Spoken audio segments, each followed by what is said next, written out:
श्री कोल्ह जी और अल्ल जी, इन दोनों भाइयों का चरित्र सुनो। इसके सुनने से प्रभु में विश्वास और भक्ति बढ़ती है। इन दोनों में बड़े भाई श्री कोल्ह जी थे, जो संसार के विषयों से बिल्कुल परम वैराग्यवान, तामसी पदार्थ तो छूते भी नहीं थे। खाने पीने की तो बात जाने दो, हर समय भगवत नाम, भगवत रूप, गुण, बस इन्हीं का गान करते, इन्हीं के ध्यान में रहते थे। और इनके जो दूसरे भाई थे छोटे, अल्ह जी, वो सब कुछ खाते पीते थे, राजसी भोग भोगते थे और राजा के साथ, राजकुमार के साथ ही बैठते उठते और राजाओं के ही गुण गाते, रजोगुणी रूप की महिमा गाते। वो बड़ी सुंदर थी, वो बड़ा सुंदर था, ऐसा वैसा। कभी वो भगवान का गुणगान करने में रुचि नहीं रख रहे थे।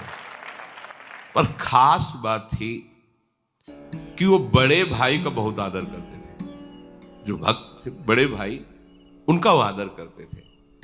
लेकिन कभी कभी भगवान की कोई चर्चा सुन लिया, कोई ऐसे पद गा दिया, रुचि नहीं।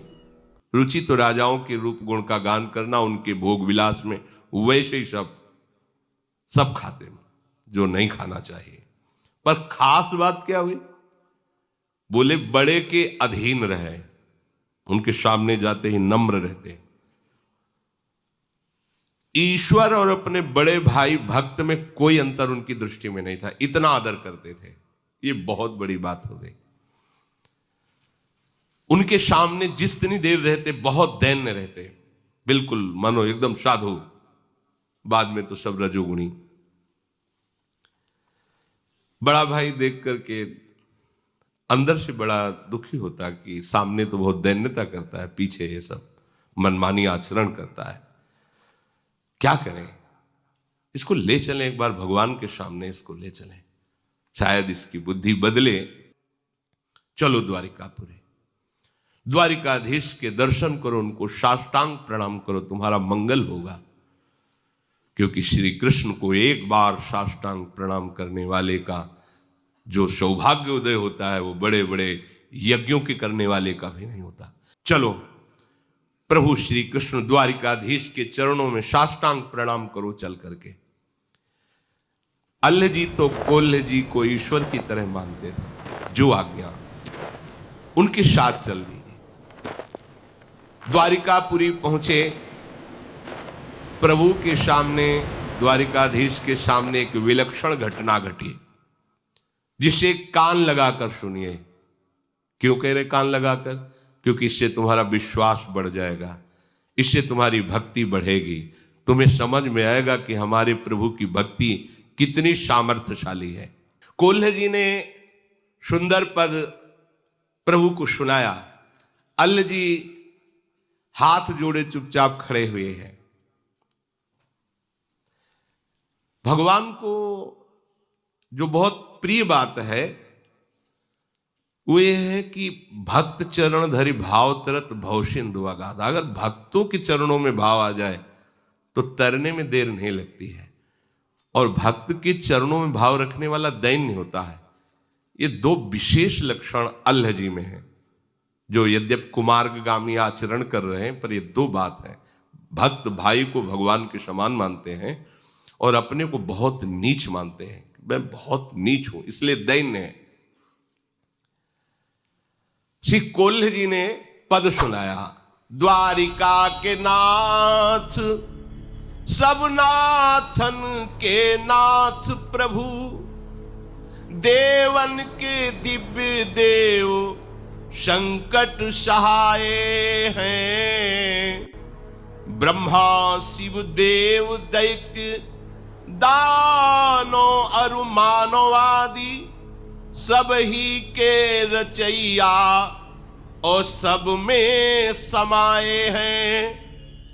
कारज के कारण ओ तत्वन के तत्व आप, माया के अधीश ईश अलख लखाए हैं। महिमा महान गावें वेद और पुराण कुल पार नहीं पावे हारी, शीश को नवावे हैं। द्वारिकाधीश को पद सुनाने के बाद कहा, भाई तो भी तो बहुत बढ़िया गायक है, राजाओं की सभा में गाता है, देख सुना द्वारिकाधीश को। वो सुख चाहते हम कैसे सुनाए, हमारे अंदर तो भक्ति ही नहीं है, जिससे प्रभु प्रसन्न होते हैं वो बात ही हमने नहीं, हम जब कह रहे हैं तो सुनाओ ना। तो उन्होंने प्रभु की ब्रज लीला संबंधी पद सुनाए। बड़ा सुंदर उनका स्वर था, क्योंकि राजाओं की सभा में तो सब रजोगुणी काम था। द्वारिकाधीश के सामने बड़े भ्राता भक्त की आज्ञा हुई तो गाय, गलीन में गोकुल की गासी गासी गोपीन को, गोरस ओ गोरस को दान ले सिहायो है। सगरियल बेलीन को नवल नबेलीन को, गाय के गवायो अरु नाच के नचायो है। अबुलान आन मान प्राण की हरन हारी, बांसुरी बजाए घर बार भूलवायो है। ये जशुदा के छैया, ये रास रंग के रचैया, भैया नेह की नदी में तय नहायो और नहवायो है। देश विदेश के देखे नरेशन, रीझिक को जो बूझी करेगो। याते तने तन जात गिरो गुण, सौ गुण अवगुण गाठी परेगो। बांसुरी वारो बड़ो रिझवार है, श्याम जुने कुसुढार ढरेगो। ये लाड़ी लो छैल छबीलो अहीर को, पीर हमारे ही की हरेगो। वाह वाह वाह, द्वारिकाधीश बोल पड़े, वाह वाह। सब आश्चर्यचकित हो गए प्रभु के श्री विग्रह से।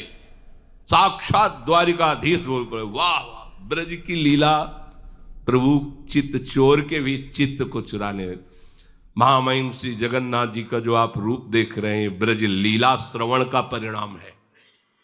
प्रेम विकल विह्वल स्वरूप जो जगन्नाथ जी का है, ये ब्रज लीला महाप्रेम स्वरूप है। प्रभु ने हुंकार भरी, वाह। कोल्ह जी ने गाया, द्वारिका के नाथ हो सब महिमा। जब अल्लाह जी ने गाया, पूरा मंदिर आश्चर्यचकित हो गया कि वाह वाह वाह। पहला आश्चर्य तो कि आज तक कभी कोल्ह जी के सामने कोई भागवतिक चमत्कार नहीं प्रकट हुआ था। अल्लाह जी कभी दर्शन करने नहीं आए थे, वही उपद्रव रजोगुणी। पर आज दर्शन करने आए, भगवान ने वाह वाह कह दिया। पहले ही चुभा, ये को बार हम इतना आए, रोज आए, दर्शन किए, गाए, कभी वाह वाह नहीं। हम तो जानते हैं ना, आप भी जानते हो कि शराब वो सब वाह वाह वाह। चलो ठीक, थोड़ी तसल्ली। अब दूसरा प्रोग्राम, माला और प्रसाद। जाओ, जो अंग शेव उनसे पहनाओ जाके अल्लाह जी को। नजदीक गए, अल्लाह जी किसका नाम? जी, ये माला दो। नहीं नहीं, हमें नहीं दी होगी, मैं तो नीच आदमी हूं, गंदा आचरण करता हूं, ये मेरे भाई को दी होगी। ये जन्म से भगवत भक्ति में लगे हैं, प्रभु के इन्हीं के चरणों के हम आश्रित हैं, इनको दे। नहीं नहीं, भगवान ने नाम लेकर कहा अल्लाह जी को देना। अल्लाह जी तुम्हारा नाम? हाँ, माला पहना दी, प्रसाद। अब तो कोल्ह जी की दृष्टि बदल गई और भगवान की तरफ प्रणय कोप से देखेंगे। मतलब अपमान ही करना था तो थोड़ा हल्का करते, इतला कि हम इतला गाते रहे, कभी वाह वाह नहीं कहा। और इसने गाया और माला प्रसादी हृदय में एकदम। इनको नहीं दिया, आपको दिया है, आपका अल्लाह जी नाम पहना। ये है, थोड़ा भी अगर कहीं दासत्व में कमी रह जाती तो ये बात आ जाती है। अरे हमारे स्वामी हैं, यहां प्रसन्नता होनी चाहिए कि हम लिवा के लाए, तो इस नाते से प्रभु कितना इसको आदर दे रहे हैं। प्रभु अल्लाह जी के कहने पर पुजारी ने कोल्ह जी को साफ कह दिया, ये माला तुम्हें नहीं, ये अल्लाह जी के लिए है। कोल्ह जी को लगा बहुत बड़ा अपमान भगवान ने कर दिया। बस ये बात समझो, भगवान मंगल भवन है, भगवान से सम्मान चाहते हो, उनकी हर चेष्टा मंगल स्वरूप है, ये रहता है, पक्का रहता है। और ये बहुत बुरा रोग है, ये बड़े बड़ों के अंदर रहता है। तो उनको लगा कि भगवान ने बहुत बड़ा हमारा अपमान पूरी इस द्वारिका के मंदिर में सभा में कर दिया। अब तो जीना जिसके लिए हम भक्ति करते थे उसी ने अपमान। कैसी देखो लीला कैसी विचित्र होती है। कोल्ह जी ने अपना अपमान समझ करके आत्महत्या करना उचित समझा। इतना जलन हो गई, अब ठीक नहीं है, तो समुद्र में जाके कूद गए। अब समुद्र में डूबते चले गए। जब नीचे गए तो दिव्य भूमि, जल का प्रभाव खत्म, सुंदर ऑक्सीजन, सुंदर वायु से द्वारिकापुरी में पहुंच गए। ऐसे भक्त डूबना भी चाहे तो भगवान डूबने देंगे क्या? द्वारिकापुरी पहुंच, दिव्य द्वारिका का दर्शन, परमानंद की अनुभूति हुई। पर अंदर ही अंदर जल रहे हैं कि है तो वही द्वारिकाधीश जो माला उसको दी थी, हमें नहीं दी। अंदर जलन है, भूल नहीं पा रहे थे। जैसे तलवार का घाव हो तो कर सकता रहता, तो प्रभु के प्रति थोड़ा गुस्सा कि छोटी ही माला हमें भिजवा देते ये माला वाली बड़ी चक्कर है। अब वो घाव की तरह उनको अंदर आनंद तो आ रहा दिव्य द्वारिकापुरी के दर्शन में। आगे भगवान के पार्षदों ने, आइए प्रभु आपको बुला, और आनंद हो। भगवान के पार्षदों ने अगवानी की और आनंद मिला, बड़ा सुख मिल रहा है, बड़ी शांति, बड़ी दिव्यता का अनुभव हो रहा है। भूल गए जो अपने भाई के सम्मान की ईर्ष्या जगी थी, शांत सी होगी। अखिल लोक चूड़ामणि भगवान द्वारिकाधीश के साक्षात दर्शन कर रहे हैं, परमानंद की बाढ़ आ गई। कोल्हे जी से कहा हो, पार्षदों से कहा, सबसे पहले हमारा इन्हें उच्छिष्ट पवाओ, बैठो। बैठा ले गए, 2 पत्तल लगाओ। तो उन्होंने सोचा कोई और भागवत आया होगा पास, 2 पत्तल। तब तक तो उनको कुछ नहीं, फिर पूछा कि जब उनका परोस गया प्रसाद तो दूसरा पत्तल भी परोस गया। तो प्रभु इसमें कौन? बोले अल्लाह जी के लिए। मैं फिर और मतलब यहां भी अभी हमने पाया ले उसके लिए पत्तल लगवा दिया, वो फिर अंदर जो है पूरी जलन। तुम्हारे छोटे भाई अल्लाह जी के लिए है और वो तुमको भी तो बहुत प्यारा है। अब अंदर ऐसे मसोस के रह गए कि मतलब बात क्या है, इतना प्रभु इतना उसको प्यार करते हैं। यहां भी आज एकदम चेहरा बदल गया प्रभु की तरफ, फिर वही प्रणय कोप से देख, प्रभु नाराज मत हो, तुम जानते नहीं हो, तुम अभी के भगत हो, वो हमें कितना प्यार करने वाला भक्त है, तुम अभी सुनो, हम तुम्हें बता रहे हैं वो कौन है जो तुम्हारा भाई बना है आके। आज जिसे तुम रजोगुण में देख रहे हो, एक वासना का आदर करने से उसका मार्ग रुक गया। वो जितना तुम भजन अभी तक किए हो ना, बहुत छोटा है उसके भजन के आगे, जितना उसने भजन किया है। कोल्ह जी से कहा कि तुम अपने भाई की बात जान जाओगे तो कभी ऐसे ईर्ष्या उससे नहीं करोगे, तुम उसकी बराबरी कर ही नहीं सकते। जानते हो बड़ा प्रिय मेरा भक्त है वो पूर्व जन्म में राजपुत्र था और उसने बचपन से राजपुत्र राजकुमार होते हुए सब भोगों का त्याग करके बैरागी हो गया। राजपद का अधिकारी था, राजपद राजभोगों का त्याग करके वो एकांत वन में निरंतर कष्ट सहते हुए मेरा भजन करने लगा। मन बुद्धि लगाकर सतत मेरा भजन कर रहा था। ध्यान पूर्वक सुनना। बहुत समय व्यतीत होने के बाद उस जंगल में एक राजा अपने पूरे परिकर के साथ मनोरंजन के लिए आया। तो राज वैभव, यद्यपि राजकुमार ही थे, बचपन से वैरागी हो गए, एकांत सेवन करते थे। अब राज वैभव के इन्होंने देखा, बहुत सी सुंदर सुंदर युवतियां, ऐसा सब भोग विलासिता सब। इनके मन में विषय सुख का आदर हुआ कि अगर बाबा जी न बनते तो ऐसा ही हमको भी सुख मिलता। आदर हो गया। अब वो वासना इतना जोर पकड़ी, इसमें देर नहीं लगता। समुद्र बनने में तरंग आई और आपने आदर किया और पूरे हृदय पर अधिकार कर लिया। अब तो बस भजन रुक गया। के विधि मिले सुंदरी बाला, जैसे नारद जी के मन में नहीं, ऐसे कि अब ये सब कैसे भोग प्राप्त हो। संसारी सुख भोगने की प्रबल लालसा हो गई और उसी को लालसा को लिए हुए शरीर छूटा। भगवान वर्णन कर रहे हैं, तो मैंने बड़ा स्वस्थ और तेजस्वी इनको शरीर दिया। भोगो विषय को, लो मालिक हैं हमारे।